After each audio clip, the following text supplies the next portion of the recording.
इसमें से कोई एक ऐसी ट्रांजैक्शन ढूंढनी है जो डेट इक्विटी रेशियो घटा दे और करंट रेशियो बढ़ा दे। बढ़ते हैं जी।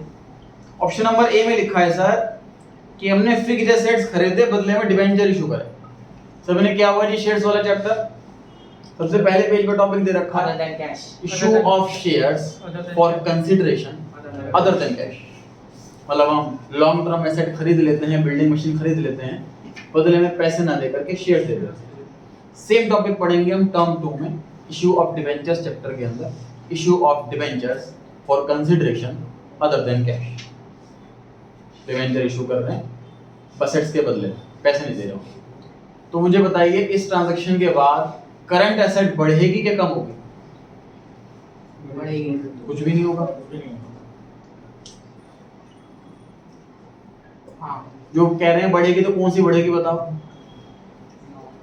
Non-current asset. Non current asset बढ़ेगी।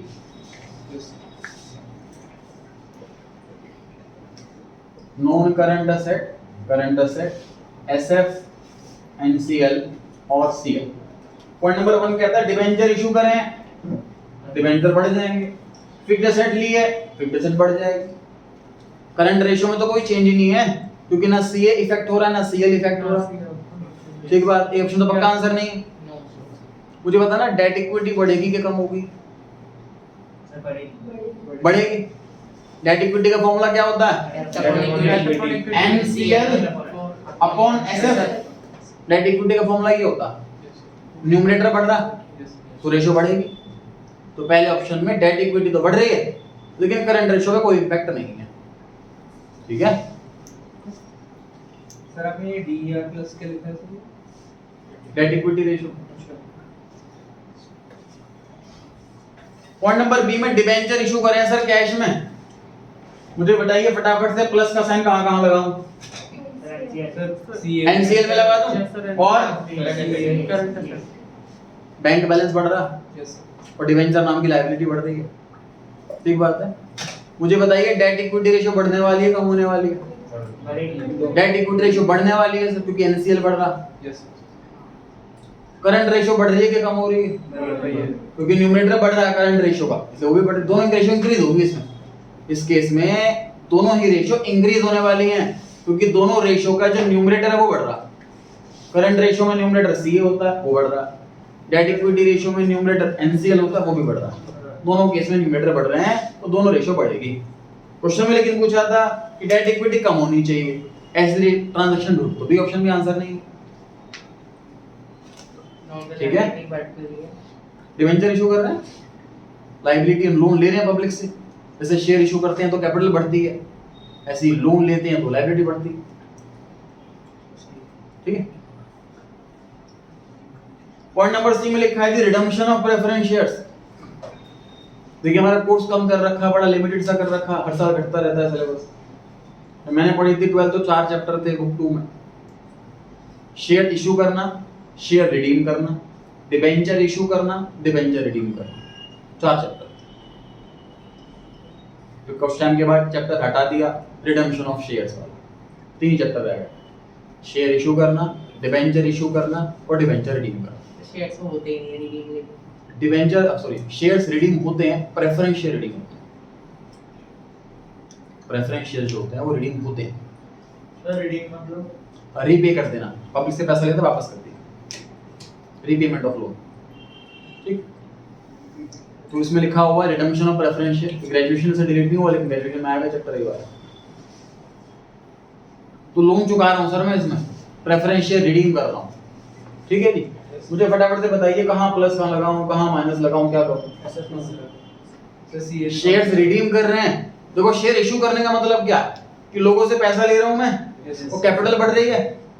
अब इसका बिल्कुल रिवर्स कर रहा हूं, लोगों से कह रहा हूं कि भाई जो आपको शेयर सर्टिफिकेट दिया था वापस ले आओ, शेयर सर्टिफिकेट लाओ, पैसे ले जाओ, शेयर सर्टिफिकेट कैंसिल करके बाहर के बैग देंगे हम। कैपिटल नाम की लायबिलिटी कम हो जाएगी, पेमेंट कर देंगे लोगों को। एसएफ कम और सीए कम, समझ आ रही है बात? सीए कम होने से करंट रेशियो पे क्या इंपैक्ट पड़ेगा? कम हो जाएगा, क्योंकि न्यूमरेटर है करंट रेशियो का, न्यूमरेटर कम हो जाएगा तो रेशियो भी कम हो जाएगी, करंट रेशियो कम हो जाएगी। इसमें डेट इक्विटी पे क्या इंपैक्ट पड़ेगा? डेट इक्विटी में डिनोमिनेटर में एसएफ है, अगर डिनोमिनेटर घटता तो रेशो बढ़ेगी, है ना? तो हमें यही चाहिए था सर, नो सर, नहीं ये नहीं चाहिए था, तो उल्टा चाहिए था मैं तो इसका, है ना? हमें चाहिए कि डेट इक्विटी कम हो और करंट रेशो तो उल्टा हो गया, तो ये भी आंसर नहीं है। डी ऑप्शन पर आते हैं सर, शेयर्स इशू कर रहे हैं कैश में, इधर प्लस कर दूं, yes sir. Yes sir, loan ले रहे हैं पब्लिक कैपिटल के नाम का, पैसा बढ़ रहा है और शेयर्स बढ़ रहा है, करंट रेशियो में न्यूमरेटर से ये होता, तो न्यूमरेटर बढ़ेगा तो रेशियो बढ़ेगी, करंट रेशियो बढ़ेगी इसके। डेट इक्विटी में एसएफ डिनोमिनेटर होता, डिनोमिनेटर अगर बढ़ेगा तो रेशियो कम हो जाएगी, यस सर। यही चाहिए था हमें कि डेट इक्विटी कम हो जाए और करंट रेशियो बढ़ जाए, ऐसा ऑप्शन ढूंढो। ठीक ऑप्शन आंसर आ गया।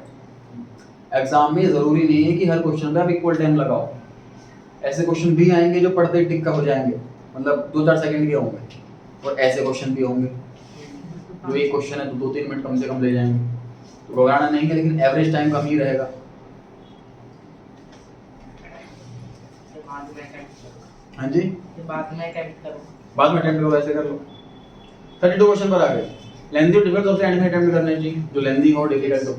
लेंथी कितने भी अच्छे से आपको आता हो उसे एंड में ही अटेम्प्ट करना चाहिए, ये कितने कॉन्फिडेंस हो उस पर।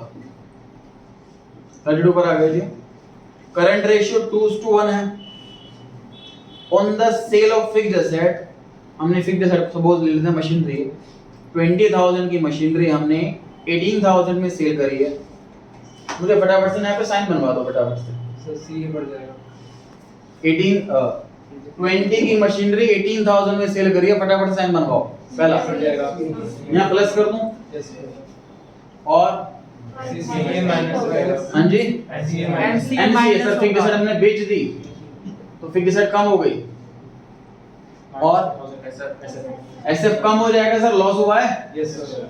एसएफ के अंदर रिजर्व्स एंड सरप्लस आता है, Yes. प्रॉफिट होगा तो प्लस होगा, लॉस होगा तो माइनस होगा। 20 की 18 में बेची है, 2,000 का लॉस हो गया, लॉस से हमारी एसएफ कम हो जाएगी।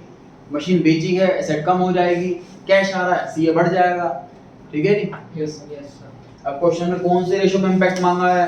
करंट रेशियो में इंपैक्ट मांगा है सर। सीए में सीए और सीएल आता है, डिनोमिनेटर में कोई चेंज नहीं है, न्यूमरेटर बढ़ रहा है तो रेशियो बढ़ जाएगी। Improve, A option. ठीक है जी। Yes sir. ध्यान रहे इस टॉपिक के अंदर इंप्रूव को इंप्रूव नहीं पढ़ना, इंक्रीज पढ़ना।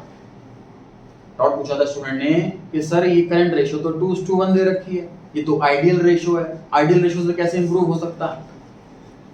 ठीक है, यहाँ पे इंप्रूव से मतलब इंक्रीज से। ठीक है, 33 पर आ गए जी हम। ओपनिंग स्टॉक पता है, सीओजीएस पता है और इन्वेंटरी टर्नओवर रेशियो पता है, क्लोजिंग स्टॉक निकाले, फटाफट शुरू हो जाओ। फॉर्मूला देखिए, ITR equals to COGS upon average stock. ITR equals to COGS upon average stock. Average stock निकाल लो, बाकी सब पता है।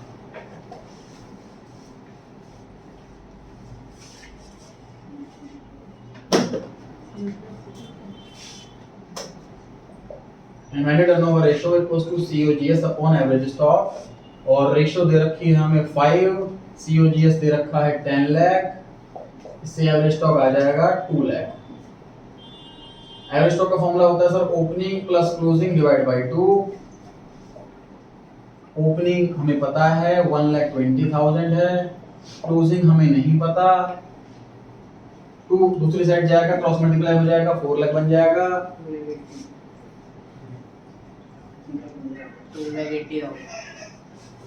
क्लोजिंग स्टॉक आ गया sir option number B, 2,80,000। Note कीजिए, डाउट हो तो पूछें।